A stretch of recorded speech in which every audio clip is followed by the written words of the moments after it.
que se la quieren cargar en los colegios. No hay que memorizar la filosofía, hay que entenderla. La filosofía es la base de cualquier sociedad. La filosofía te enseña a pensar. Todavía pienso que hay muchas cosas que aplico a mi día 30 años que lo aprendí con 15 en el colegio. Hablas de que eres una defensora de la filosofía y que se la quieren cargar en los colegios. Y que ayuda muchísimo a pensar. Pero, en concreto, ¿cómo en los colegios la filosofía nos ayuda a pensar? Porque yo te lo comentaba anoche. Yo estudiaba filosofía, ¿vale?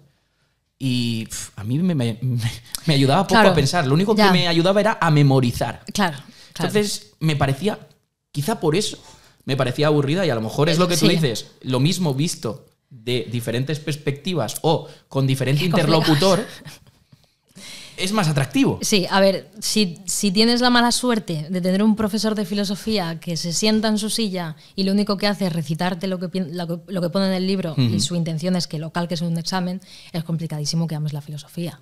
Pero yo invito a los estudiantes y a los jóvenes y a la gente a profundizar más en lo que están leyendo o a intentar entender lo que están leyendo, porque no hay que memorizar la filosofía, hay que entenderla.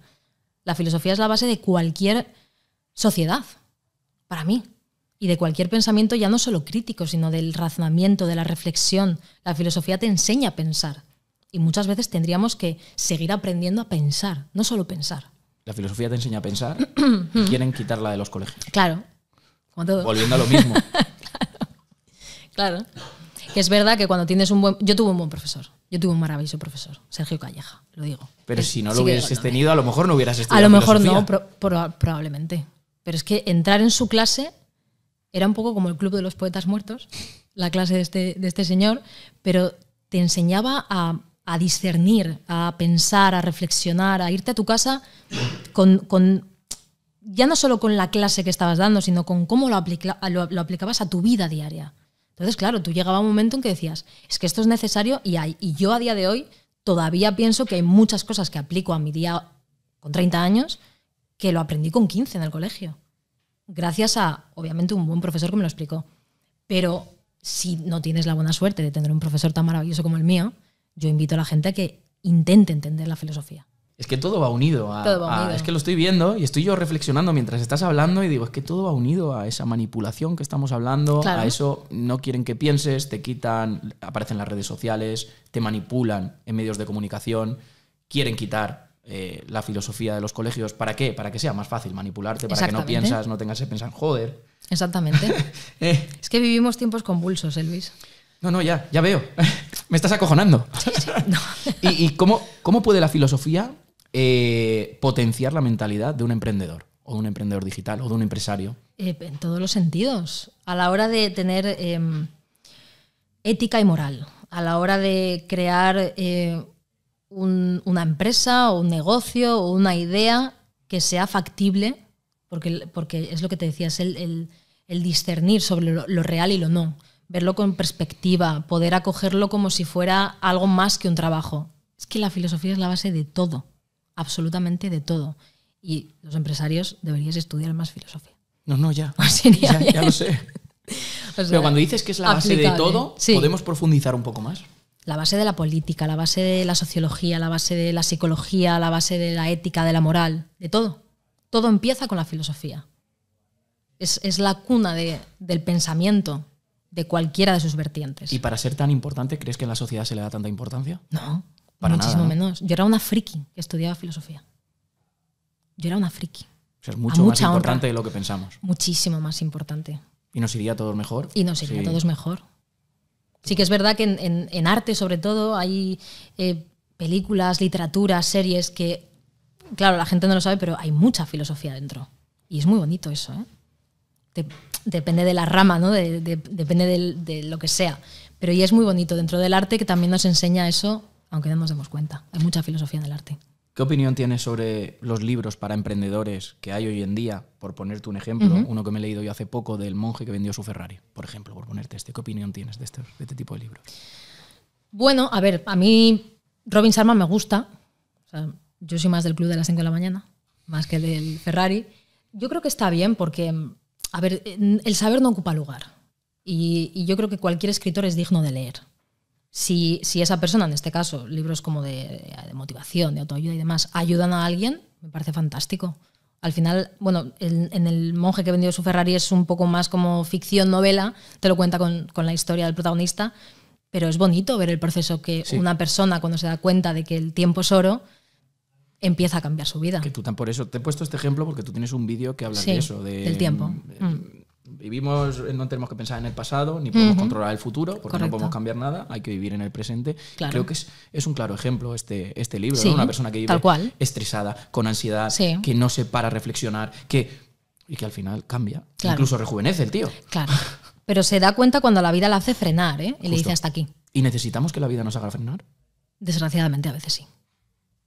A veces sí. No nos damos cuenta de lo rápido que pasa el tiempo, ni de lo importante que es el tiempo. De hecho, te decía antes, no hay verdades absolutas, pero sí hay una en particular, y es que nos vamos a morir todos. Y esto es innegable. Y además, nadie se lo cree.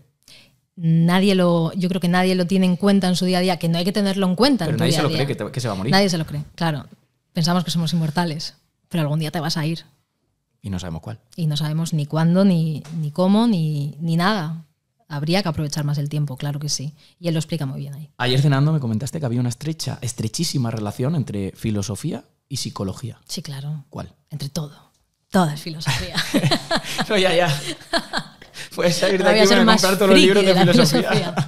Sí, claro, porque al final, cuando tú, de todas las vertientes filosóficas que hay, de todas las escuelas filosóficas que hay, que son muchísimas, obviamente, aparte de que todas, en diferentes tiempos, siempre suelen llegar a las mismas convicciones, sin haberse leído unos a otros, que esto es muy interesante, y aquí es cuando el pensamiento crítico es bueno, porque probablemente llegues a situaciones, pensamientos o actos que otros han hecho antes que tú sin saberlo.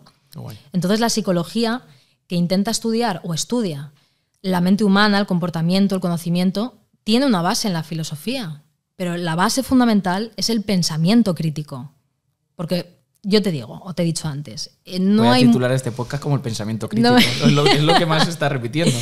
Me parece bien. No hay muchas ciencias que sean exactas para mí. No hay muchas ciencias que sean exactas. La psicología tampoco es una de ellas. Porque tú puedes decir, bueno, pues esta persona tiene... ¿Qué ejemplo te puedo poner? Pues un trastorno de ansiedad, un trastorno bipolar, un trastorno por depresión mayor, porque cumple unos parámetros y cumple unos requisitos que te está diciendo un libro y que te está contando lo que has estudiado en psicología. Pero siempre hay un margen de error. Y ahí es donde reside la filosofía para el psicólogo ya especializado. Es decir, bueno, cumple estos parámetros, pero hay algo de esta personalidad que tal vez me rompe el esquema.